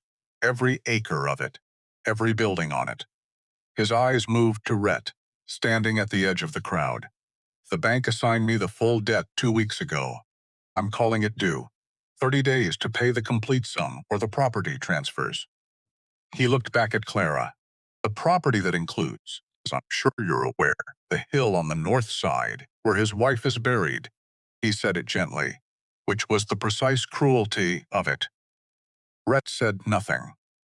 Because there was nothing to say to a man who has just told you, in front of everyone you know, that he has been pressing on your softest place for 8 months and intends to keep pressing until it gives. Hatch folded the paper back. Enjoy the rest of your evening, friends, he said. I think we've all learned a great deal about each other tonight. He tipped his hat. He walked out of the yard into the dark beyond the lanterns, and the warmth went out of the gathering. Warmth leaves a room when it opens an arch Friday, all at once, completely. They leave a cold that reminded you how thin the barrier between comfort and exposure actually was. Nobody spoke. The children, who'd been eating at the Callaway table, had gone still don't understand what is of children. They didn't has happened, but understand perfectly that the adults are frightened. Rhett stood at the edge of the crowd. Clara looked at him across the yard. He looked back at her, and neither of them looked away first. They back up. They rode the mountain in the kind of silence that has weight to it. All 12 men in the wagon bed, and Clara on the bench beside Rhett, and nobody with anything to say that was worth what it would cost to say it. Jed broke it first. From somewhere in the back, his voice coming out younger than usual. He can't just do that. Can he, with a piece of paper, just take it? He can try, Clara said. She was watching the road ahead, but her mind was somewhere else entirely, moving fast and methodical through everything she knew and everything she still needed. She was thinking about Dorothy Bowen going house, and she was stomaching a tin box under a floorboard and $380 and $1,800 and what the distance between those two numbers meant in practical terms. She was thinking about Fletcher Doane, who had kept 2 sets of books for 9 years and had the look of a man whose conscience guns charging compound interest on the debts the whole time.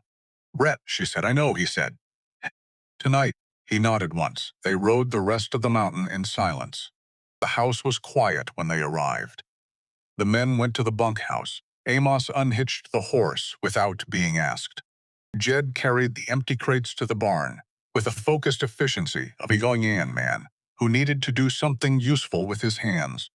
Clara went inside. She retrieved Elisa's tin box from its place in which she'd moved to the kitchen the night she'd first gone through it with the reach, and she sat down at the table and opened it with the candle between her and the window.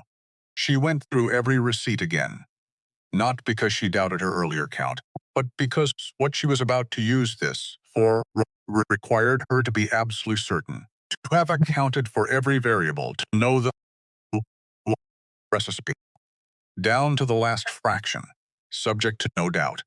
$380, the same answer. Exactly, undeniably, she kept the pencil moving, wrote out what she needed in order, what depended on what could be pursued in parallel, and what had to happen sequentially. The receipts, Crane's testimony, Fletcher Doane and the day book he kept before Hatch came in to alter the ledger. Judge Aldrin, who rode circuit through Harlow Creek and who had clerked under Nora's late husband and who owed that man more than professional formation. She heard Rhett come in. He sat across from her without being invited, which was new. He had always waited to be gestured toward a chair, as if entering any room in his own house required permission he wasn't sure he had. Tonight he just sat. He looked at Elisa's jars on the high shelf.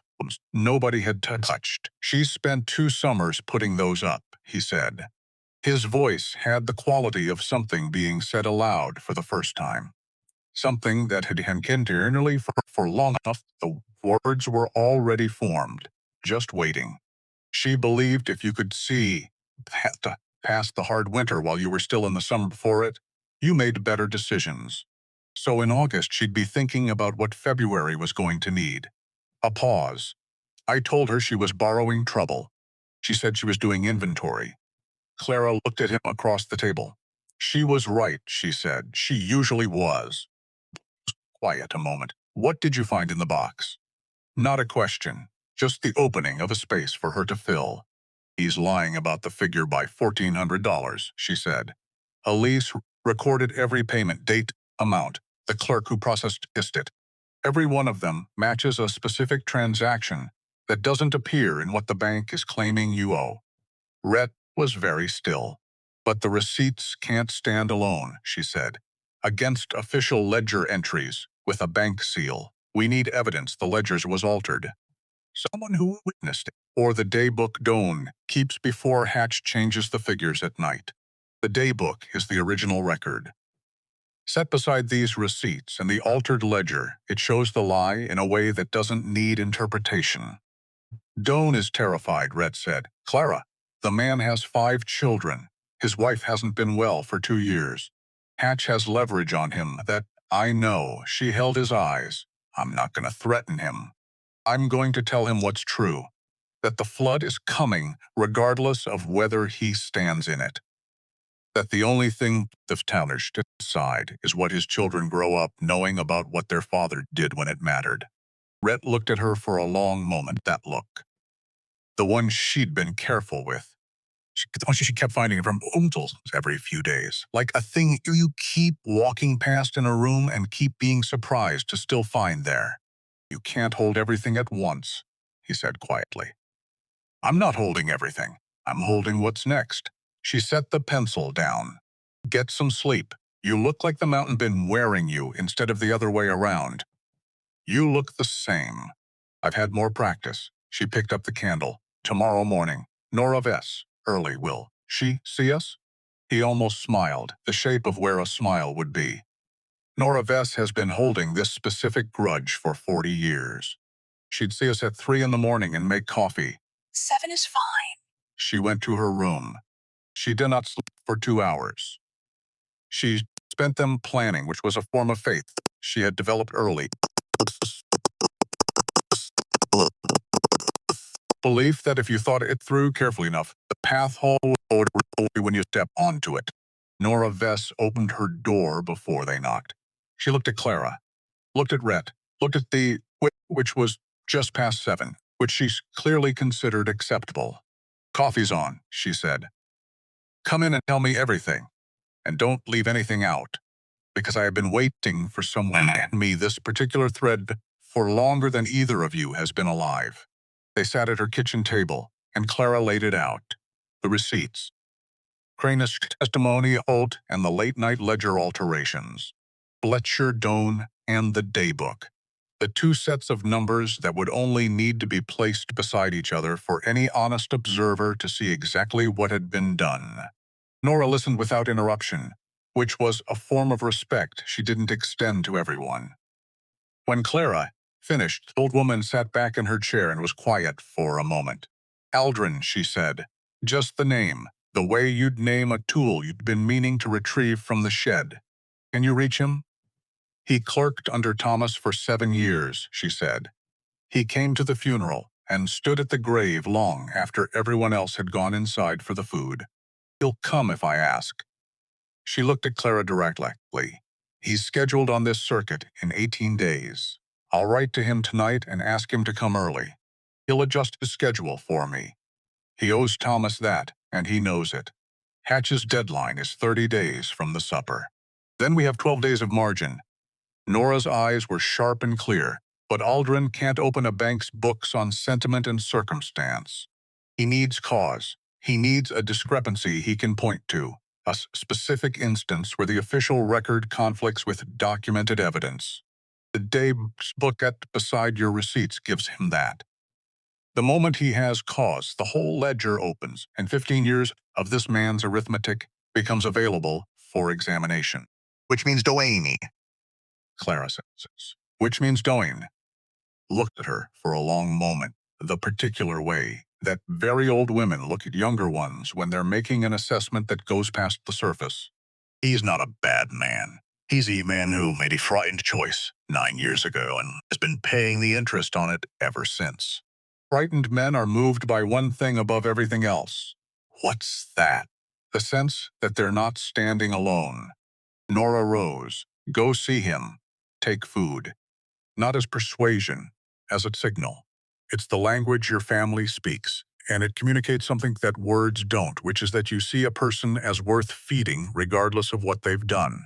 She paused at the kitchen doorway. Your mother fed people who hadn't earned it, she said, and they remembered it their whole lives. Not because of the food, because of what the feeding meant. Clara found Fletcher Doane the following morning. She had timed it early, before the bank opened, when he came to the back of the church to set out hymnals for the midweek service. He did this alone.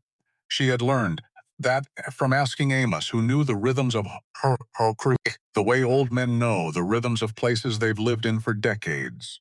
She went in through the side door. He saw her and went completely still with a hymnal in each hand. The expression of a man who has been expecting something unpleasant and has just identified what form it's arrived in.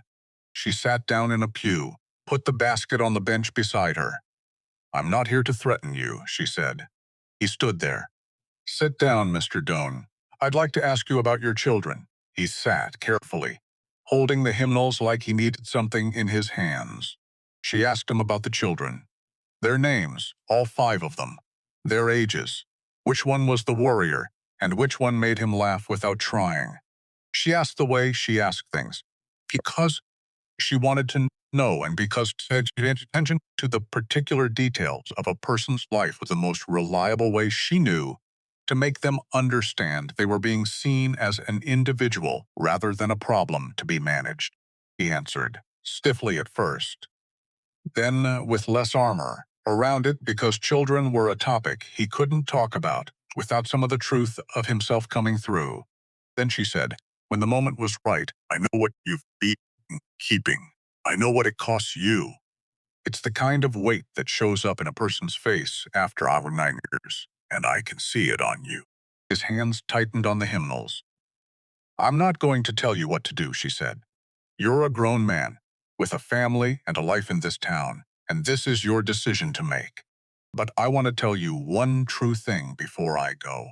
Then I'll leave, and whatever you decide is yours to decide. He looked at her. Judge Aldrin is coming to Harlow Creek, she said. Nora Vess has asked him, and he'll come, and when he does, the bank's books will be opened, because the evidence is there, and the right person is now going to see it. That is going to happen, Mr. Doane.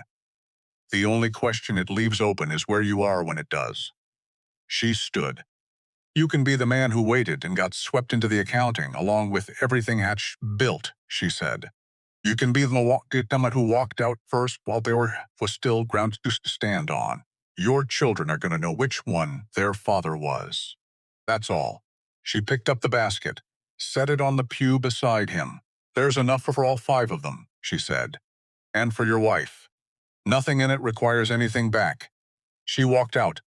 She did not look back. She did not know if it had worked. She would know when she knew, and not before, and spending the intervening time in speculation was not a useful application of what she had.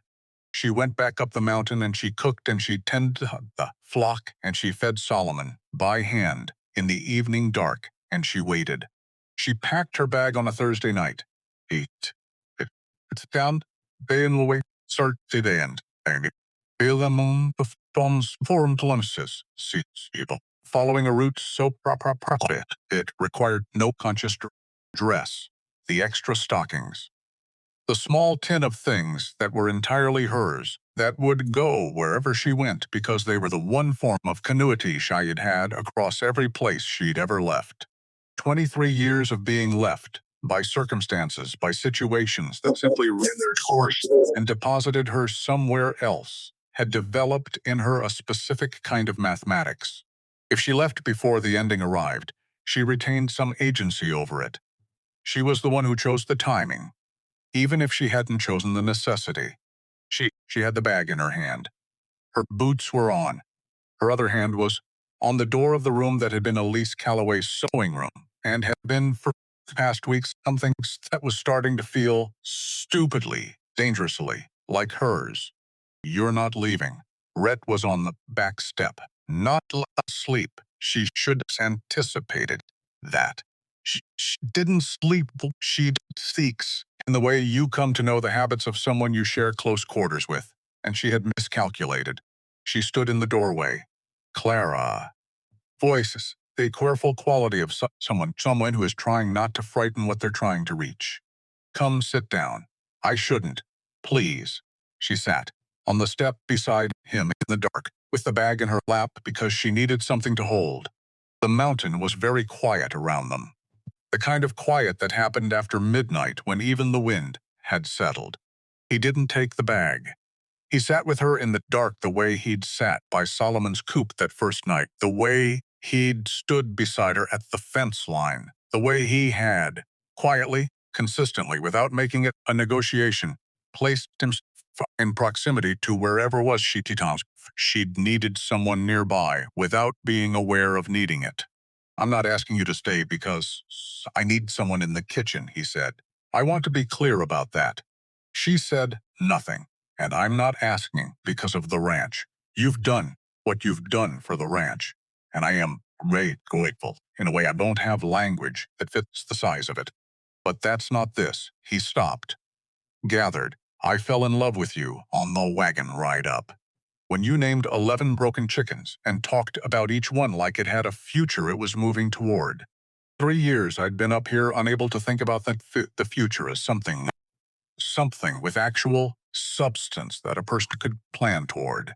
And you sat beside me for 4 hours and talked about what Solomon was going to need at the trough and how Mabel was going to need time to learn a new skills. And I sat there and thought, he stopped again. I thought, this is the first person I've wanted to be near since Elise. Not because you're like her. Not because you fill some shape she left. Because you're yourself, completely. And that is more than I had any remaining expectation of finding. The dark was very quiet. I'm not asking you to replace her, he said. I'm not asking you to be anything other than who you are. I'm telling you that who you are is something I don't want to watch while back down that mountain. Clara looked at the bag in her lap. Everyone leaves, she said, very quietly. I know that's what your life has shown you. It's what's happened, yes. He didn't argue with it, didn't try to reframe it. He let it be what it was. But Clara, I am a man who has been sitting on a mountain for 3 years because he couldn't work out how to leave the place where his wife was buried. I am constitutionally, he paused. I am constitutionally not built for leaving. At this point, it's practically a character deficiency. She looked at him. Something in her chest, some particular wall, that had been there so long it had started to feel like a structural element, developed a crack. Small, but a crack. I've never had anyone stay long enough to see me as a person with an actual future, she said. Not once. Not a future that was worth. She stopped. I don't know how to believe in that. I know. He reached over, took the bag gently from her lap, set it on the step on the far side of him, took her hand, held away.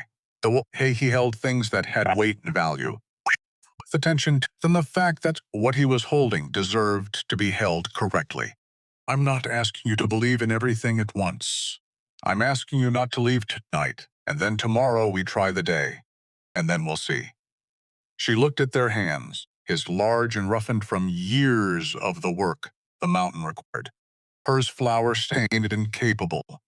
The hands of a woman who had learned to make things from whatever materials were available. One night, she said, "Smite." So I agreed. Not he agreed. She didn't leave that night. She didn't leave the next day either. And 3 days after that, on a Tuesday evening, just before dusk, Fletcher Doane knocked on Nora Vess's door with a book under his arm. He held it out to her without speaking. There wasn't much he needed to say that the book didn't say more precisely. Nora took it, opened it, looked at one page, looked at another, looked at a third. She looked up at him. You'll need to stand up in front of Aldrin, she said. In front of everyone. I know. A pause. My children didn't do anything wrong, he said. No, she said. They didn't. And neither did you. Not at your core. You made a frightened man's mistake 9 years ago, and you've been carrying it since. The brave thing and the frightened thing can exist in the same person. What matters is which one you act on when it counts. She closed the book. There's food in my kitchen. From the Cackaway Ranch. Go eat some before you go home. You look like a man who's been putting off sleeping for a week. He went into the kitchen. He ate. And the next morning, Nora Bess sat down and wrote a letter to Judge Aldrin, asking him to come early, and explaining briefly, precisely, in the manner of a woman married to a judge for 30 years, what he would find when he arrived. Judge Aldrin rode into Harlow Creek 11 days later. He had received the letter, "It what wipes for fresh surgical skills without requires verbise because thix. The com of the man involved was one Aldrin Hydwa had encountered documentations from the previous generation's bench and had been watching with professional interest since he was lean and gray, with the patient eyes of someone who had spent 30 years watching people try to make untrue things sound true, had developed a specific, unshakable calm in the presence of the attempt. He rode a gray horse. He went directly to Nora's house and spent 4 hours there, reviewing everything she had assembled. 3 days after his arrival, word went out through the valley. Open hearing. Bank affairs. Gerald Hatch required to attend and produce his books. Twandered the church was packed. Every rancher in Stone Valley. Every family Hatch had done business with for 15 years. The miners. The widows whose land records nobody had thought to examine until now. The Pruitt brothers, sitting straight and not smiling. Mrs. Alderton, without her gloves, which was the kind of detail that communicated something specific to anyone who knew her. Nora Vess in the front, with her eyelids folded on her lap, and her chin at the angle it took on when she had been waiting for something for a long time, and it had finally arrived. Hatch came in the clean black coat, still smiling. Because Gerald Hatch had survived things before, and because he had calculated that the weight of his presence and the complexity of his documentation and the general human tendency to believe the most certain-seeming man in the room would be sufficient, Aldrin waited for him to sit. Then, he placed 2 books on the table at the front of the church. Side by side, he opened both to the same date. Same bank, he said, in the unhurried voice of a man stating facts. Same account. Some period of time. He looked at the numbers on the 2 pages. Different figures. He said it the way you'd note that 2 plus 2 had come out to different answers in the same calculation. Just here is the discrepancy. Here it is. Hatch stood up. Those books. Sit down, Mr. Hatch. He sat. Crane testified. He said what he had seen, clearly and without embellishment, looking at the floor during the parts that cost him most and looking up when he needed to be believed. 3 ranchers rose without being called, one after another, unprompted, and stated that their cattle had always weighed lighter at Hatch's scale than anywhere else for as long as they could remember, and they had not said so before because they had believed there was nowhere to say it. Police Calloway's receipts were read aloud, everyone. In her small, careful script, with her dates and her amounts, and the name of the clerk who had processed each payment. 4 years of a woman's meticulous record of a truth that was going to matter, kept in a tin box under a floorboard, waiting for someone to open it. The room listened. Hatch's smile had left somewhere around the 3rd receipt. He stood again when Aldrin announced his findings. "This is a fabrication," he said. And his voice, for the first time in the history of anyone present, was simply his voice. No warmth in it, no performance, no civic duty register. Just exposed. A fired hand with a grudge, a woman with a dead wife's recipe box, and a clerk who broke a... "I'll take the bulk of the testimony," Aldrin said. "Evenly. I always have. It's the entirety of the job." He looked at Hatch with the patience of a man who has stopped being surprised by anything. "Sit down, Mr. Hatch. There's a great deal of accounting ahead of you, and none of it is in your favor. Hatch looked around the room, at the faces, at 15 years of a valley that had decided today to look directly at what he was instead at where he was pointing. He sat. It ended quietly after that. Not with a dramatic pronouncement, not with the kind of moment that gets described dramatically afterward, with arithmetic, with a dead woman's handwriting and drawn to frightened, eventually 2 books laid open side by side on a church where the whole valley had come to watch the truth be stated plainly. Hatch was escorted from the building to begin the long process of accounting for 15 years of mathematics that didn't hold up to examination. The people he had taken from did not cheer. They were too tired for that, too more complete than cheering would have it been said with it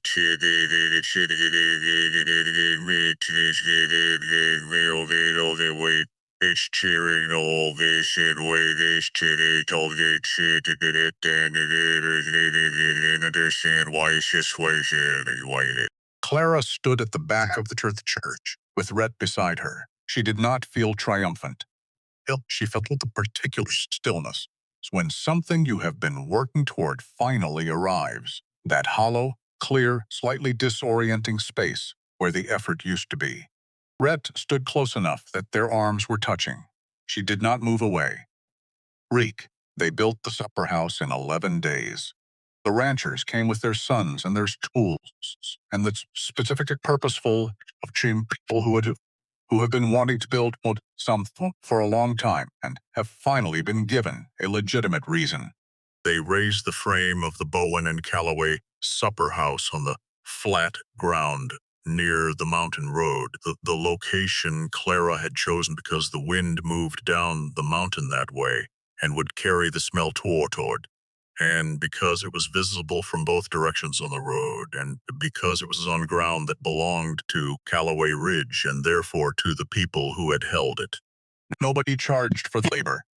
When Clara brought it up, the rancher who had spoken first at the hearing, a quiet man named Ware who had been quiet on this particular subject for 11 years, just kept hammering. "You didn't only give us the money back," he said. "You gave us back the idea that something like this was possible." He drove a nail. "We're building ourselves a little bit of what lost. You're just giving us a place to put it." Nora sewed the curtains with her own hands and would not hear any discussion about the reasonableness of this given her age. Amos built the coop out back, bigger than the one on the mountain, because the flock had grown. Word had spread in the way that certain kinds of word through a valley that has just experienced a collective change of perspective. And now every rejected hen within 20 miles seemed to be finding its way to the Bowen and Callaway yard. Jed moved the original flock down from the mountain himself. All of them. Solomon walked at the front, fat and glossy, in the particular wake, catching the light, when the angle was right and the morning was clear. King of a yard that had once tried to reduce him to nothing. Jed watched him, said nothing for a moment. Then, he doesn't even know. Know what? Clara said, that he was supposed to be the dead one. No, she said. He doesn't know that. She watched Solomon navigate the new space with the show attention of an animal that has learned to observe carefully and compensate intelligently. He just knows where his food comes from and that someone will make sure he gets it. She turned away before the boy could see her expression. "Mind the latch on the gate," she said. "Foxes find new territory when there's something worth finding." Tongan, the wedding, happened on the porch on the morning the supper house opened. Judge Aldrin presided, because Nora asked him to, and because in Stone Valley that particular combination of request and requester produced a result that was not in doubt. Clara wore the dress she'd made herself in the evenings over the past 3 weeks, from cloth the valley women had brought up the mountain in the days after the hearing. They brought on the kitchen step notes that's carried up in the sticks and handwritten carried up in baskets, handwriting that ranged from careful to barely legible, which is the full range of how people write when they mean something, and don't quite have the words. She had made the dress to fit the body she had, not adjusted for apology, not reduced to something more manageable, cut and sewn to the exact dimensions of who she was. She stood on the porch of the building that bore her name first. Bowen Log Calosy Supper House, painted on the sign in letters that were even and clear and visible from the road, in the full morning sun, in front of every person who had been in the auction yard, and she did not twist her hands, and she did not look at the ground. Rhett said the words and looked at her, that quiet, settled look, the look of a man who has made a decision he is certain about, and is simply stating it formally for the record. She understood in some complete and quiet way what it felt like to be seen entirely. Not the part of her that was useful, not the part that was surprising, not the part that had exceeded some expectation. Nobody had admitted to having. All of her, at once, without flinching. Jed cheered loud enough to startle Solomon into a full wing flap. Nora wept and did not show any interest in concealing this. Amos stood next to Rhett with his cast-bad leg, his hat in his hands, and the expression of a man who has lived long enough to have earned the right to be moved by good endings. Then they opened the doors to Rancre Amsterdam. The valley came all day and into the evening, more than the building held, which meant the porch and then the yard. Children underfoot and in the way and entirely unconcerned about it. The sound of 100 people eating well and saying so, the warm noise of a room full of the right things at the right time. Clara fried chicken until her arms ached, and the aching was the best thing she'd felt in years. Amos worked the gravy and told anyone who stayed long enough the entire story of the 11 chickens, punctuating each installment creaking laugh. These birds, you understand, Hatch sold them for 40 cents because he said they were past saving. 40 cents. And now there's a line out the door. Jed collected plates and grinned at people without calculation, which was new for him and suited him considerably better than what had come before. Rhett poured coffee and Carol things and could not stop looking at his wife, the marmos, which Thomas Monos was noticed, just todos, Mosso Small's remarks about for future appropriate use. Near the end of the evening, when the crowd had thinned to warm and gold, Philosophical and a priest's prayer message into the comfortable for sound people who have eaten odeum and are in no particular hurry to leave. Clara looked up in the grate.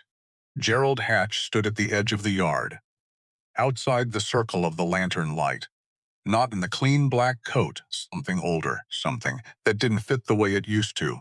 A man who had been reduced to his actual dimensions, standing in the darks outside the warm ploys, watching through the particular with the holder of hormones, who has never understood what he was actually hungry for, until he was standing outside of it. The yard noticed him. Talk dropped in patches. Faces turned toward Clara. She looked at him for a moment. Then she set down her tools and wiped her hands.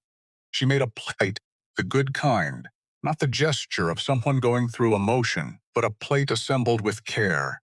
The best pieces. Ham cut the way she'd learned to cut it. Biscuits from the batch that had come out exactly right. A spoon of the plum preserves that Elise had put up for a winter she hadn't lived to see, opened at last and used for the preserved things were meant to be used for. She carried it across the yard. Through the people who parted her, not because they were told to, but because something that they was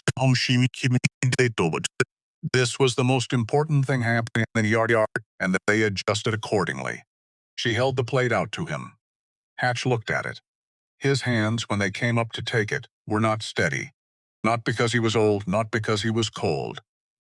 Because this was not something he had a category for. In 58 years, nothing had prepared him for this particular situation. Why, he said, just that. The word of a man who has run out of all the other words. Because I spent 23 years standing outside of somewhere warm, she said. I know what it looks like from there. She looked at him, not with anger, not with triumph. With the directness she'd developed out here, the directness that came from being done with indirection. Nobody leaves the Bowen and Calloway supper house hungry. That's not a policy with exceptions. He looked at the plate. That's not forgiveness, he said. Low, almost to himself. No, she said. It's not a moment. It's supper, she said. There's a difference between those two things. I think you know it. She turned. She walked back into the warm light, back through the people who moved for her, back to the room with her name above the door. Back to the flock in the yard, the broken, healing, improbable birds who had turned out to have more to give than anyone had thought to look for. Back to Amos, tell the story again to an listener. Back to Jed slinging an extra biscuit and thinking nobody had noticed. Back to Rhett, who was watching her from across the room with an expression stone shell not seen on his face in 3 years. Not grief. Not the careful nothing he'd worn for so long it had started to look like his actual face. Wonder, open and entirely guided. The way a man looks when something exceeds what he had any right to expect. Behind her, Gerald Hatch stood in the place where the warmth almost reached. Not invited in, not turned away. Standing at the border of it, holding the plate in hands that were still not steady. For the first time, Sir Amps, of taking what he could take and discarding what he couldn't use. What it cost a person to stand on the outside looking in. Understanding it because it was costing him exactly that. Right now, tonight. And in the Archard, Solomon's. Settled and took to for the coops, tucked his crooked beak under his wing, and was, by any measure that mattered, home. And the mountain held them all. The healed ones, and the healing ones, and the one standing alone in the dark with a plate that nobody had needed to give him. Every broken, improbable, stubborn one.